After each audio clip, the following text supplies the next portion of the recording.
बांग्लादेश में हिंदुओं के खिलाफ बिगड़ते हालात ने अंतर्राष्ट्रीय समुदाय का ध्यान आकर्षित किया है।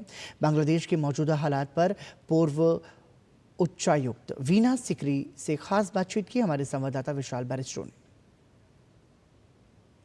बांग्लादेश में हालात बद से बदतर होते जा रहे हैं, ख़ास तौर से माइनॉरिटीज़ के लिए। और जब हम माइनॉरिटी की बात करते हैं तो हम बात कर रहे हैं हिंदुओं की। इस पर बातचीत करने के लिए हमारे साथ हैं former Indian high commissioner to Bangladesh Veena Sikri ji. आइए हम उनसे बात करते हैं।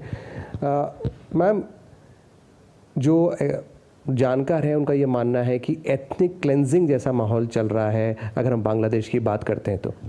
बांग्लादेश में वाकई 5 अगस्त के बाद जब से शेख हसीना वहाँ से छोड़ के चल पड़ी थी, she was no longer the prime minister, तो सबसे पहला अटैक जो हुआ है वो माइनॉरिटीज़ पे हुआ है। और उसमें मैं हिंदू, बुद्धिस्ट और क्रिश्चियन तीनों को गिनूंगी क्योंकि सब पे हुआ है। और अब हम सब पूरे देश में, पूरे विश्व में दुर्गा पूजा मनाई जा रही है और बांग्लादेश में भी ये एक बहुत बड़ा त्यौहार है, सबसे बड़ा त्यौहार है हिंदुओं के लिए।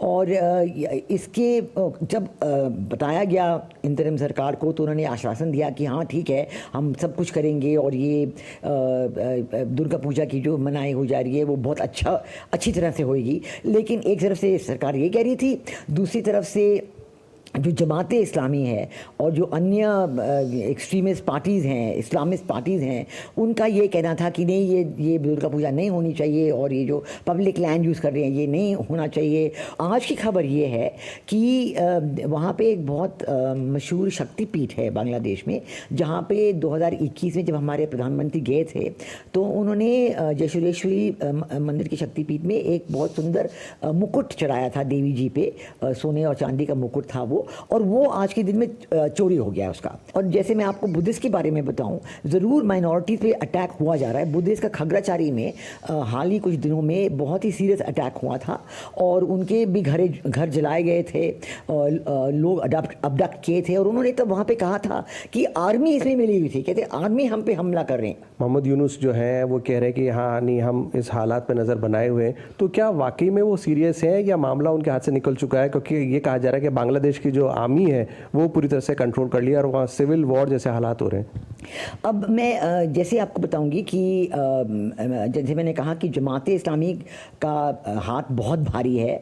ज़रूर प्रोफेसर मोहम्मद यूनुस इंतरिम सरकार के चीफ एडवाइज़र कहे जाते हैं, बट लेकिन मेरे ख्याल उनके हाथ में बहुत कम है और 2 महीने से ज़्यादा हो गए हैं और जो बांग्लादेश में लॉ एंड ऑर्डर की स्थिति है वो बिल्कुल संभल में नहीं आई है।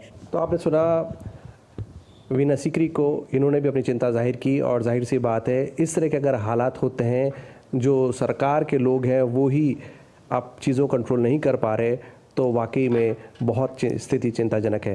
कैमरामैन योगेश के साथ मैं विशाल बैरिस्टो, डीडी न्यूज़, दिल्ली। राष्ट्रीय जांच एजेंसी ने प्रतिबंधित